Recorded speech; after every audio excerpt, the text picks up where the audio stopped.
योगी जी, बहुत सारे लोग राम मंदिर की चर्चा करते हैं। अब खड़गे जी एक दिन कह रहे थे अपने कैंडिडेट से, तुम शिव हो, तुम्हें राम से लड़ना है, तुम हरा सकते हो राम को। देखिए, भारत की परंपरा में, सनातन धर्म की परंपरा में राम और शिव एक दूसरे के पूरक हैं। भगवान राम ने रामचरितमानस में स्वयं ही इस बात को कहा है कि शिवद्रोही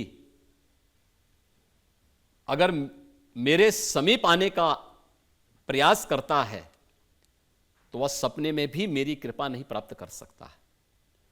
और जब लंका में सेतु बंध का निर्माण करना था तो प्रभु राम ने पहले रामेश्वरम में भगवान शिव की ही उपासना की थी। जब नामकरण की बात आई, भगवान राम ने ज्योतिर्लिंग का नाम रामेश्वरम रखा कि राम के ईश्वर हैं। लेकिन शिव से पूछा गया तो भगवान शिव ने कहा नहीं नहीं, जिसके ईश्वर राम है वही रामेश्वर है। देखो, दोनों एक दूसरे को सम्मान दे रहे हैं।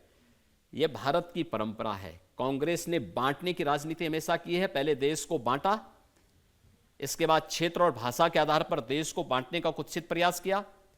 अब सोचिए, 1947 में देश का विभाजन इन्होंने कराया। उस समय बाबा साहब अंबेडकर रहे हो या बहुत सारे ऐसे महापुरुष थे जिन्होंने कहा कि देखो, देश का बंटवारा नहीं होना चाहिए और करना है तो पॉपुलेशन ही बदल दो जी। वह जिसकी भारत में आस्था नहीं, वो भारत में क्यों रहेगा?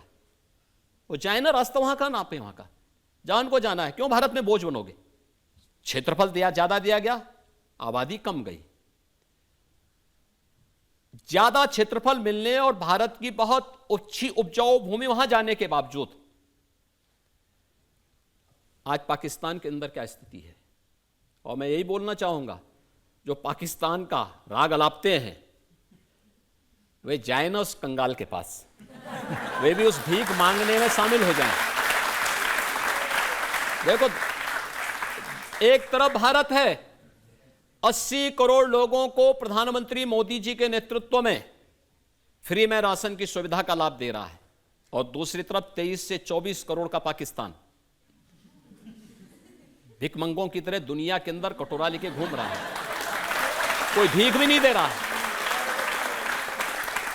एक किलो आटा के लिए ऐसे गली मोहल्ले में हम देखते हैं ना, छीना झपटी कभी कभी होता है। एक रोटी का टुकड़ा फेंको तो वहां पे कुछ जीवों में आपस में छीना झपटी होती है। यह दृश्य आपको पाकिस्तान के अंदर मनुष्यों को दिखाई देता होगा। यह हाल पाकिस्तान का इन्होंने किया।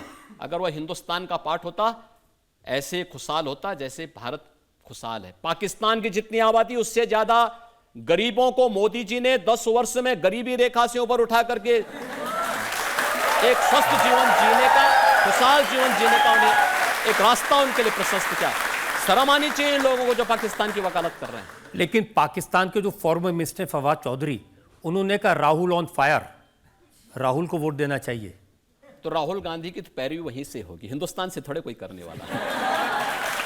राहुल गांधी से उम्मीद क्या करते हैं? इस सब के बावजूद राम मंदिर का ये लोग विरोध करें, भारत के संसाधनों का गरीब को, गांव को, किसान को, नौजवान को, महिला को, दलित को, यानी जनजाति को, पिछड़ी जाति के लोगों को, अन्य गरीबों को मिलने वाली सुविधा ये मुसलमानों में लुटाएं, और तब भी ये भारत से समर्थन प्राप्त करने की अपेक्षा करते हो। फयाज चौधरी जैसे लोग ही इनको समर्थन करेंगे। कोई सभ्य सोसाइटी भारत की और भारत का कोई राष्ट्रभक्त इनको समर्थन नहीं कर सकता है। मणिशंकर अय्यर, उन्होंने कहा कि पाकिस्तान की इज्जत करो क्योंकि उसके पास एटम बम है, तो भारत को उससे डर के रहना चाहिए। तो हमारे एटम बम क्या ये फ्रिज में रखने के लिए हैं क्या? ऐसा नहीं है, ये नया भारत है। ये कांग्रेस की मणि हो सकती है, भारत का मणि नहीं हो सकता है। ये नया भारत है। नया भारत छेड़ता नहीं है, लेकिन कोई छेड़ेगा तो उसको छोड़ता भी नहीं है। घर के अंदर घुस करके जवाब देगा, और यह भारत ने करके दिखाया है। और यही कारण है देखिए, पहले आतंकवादी विस्फोट जगह जगह हो जाते थे। दिल्ली में हुए, अयोध्या में, काशी में, लखनऊ, वाराणसी, लखनऊ की, आपकी अयोध्या की कचहरियों में हुए, गोरखपुर में विस्फोट हुए, मुंबई में विस्फोट हुए, देश की संसद पे हमला हुआ। ये सभी घटनाएं घटित हुई थी अलग अलग समय में।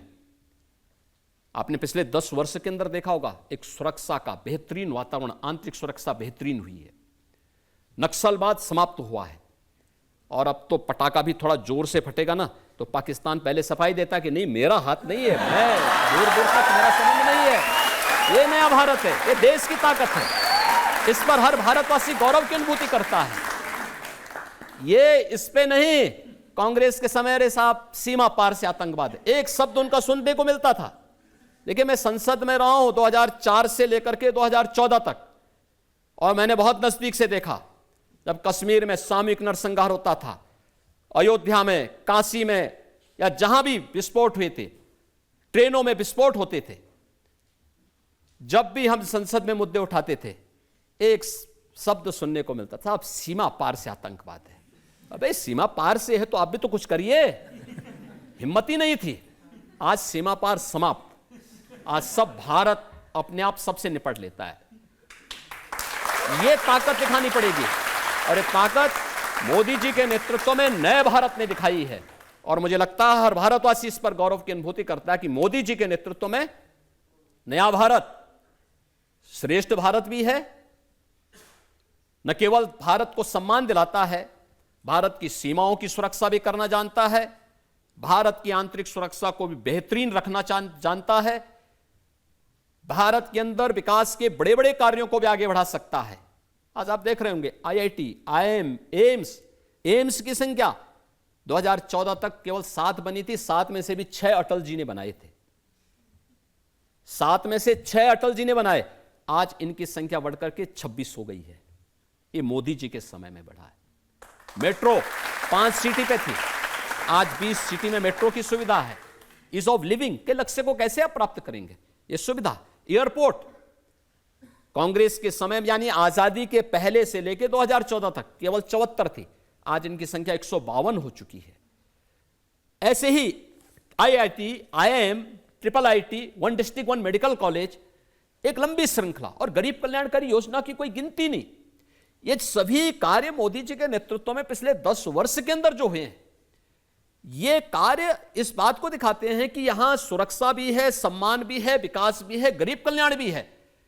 और विकास ही नहीं है, विकास को विरासत से भी जोड़ा गया है। ये विरासत ही है जिसमें अब हमको अकबरपुर कहने में संकोच होता है। हमको लगता है कि अकबरपुर की जगह इसका नाम महाराणा प्रताप नगर भी हो सकता है। हमको लगता है कि औरंगाबाद का नगर संभाजी नगर के रूप में हो सकता है, क्योंकि हमारी विरासत तो संभाजी महाराज जी से है, छत्रपति शिवाजी महाराज से है, महाराणा प्रताप से है, गुरु गोविंद सिंह जी महाराज से है। हमारा संबंध किसी अकबर और किसी औरंगजेब से नहीं है। जिनको विरासत पर गर्व की अनुभूति होगी वे उस पर करें, हमारा नहीं है।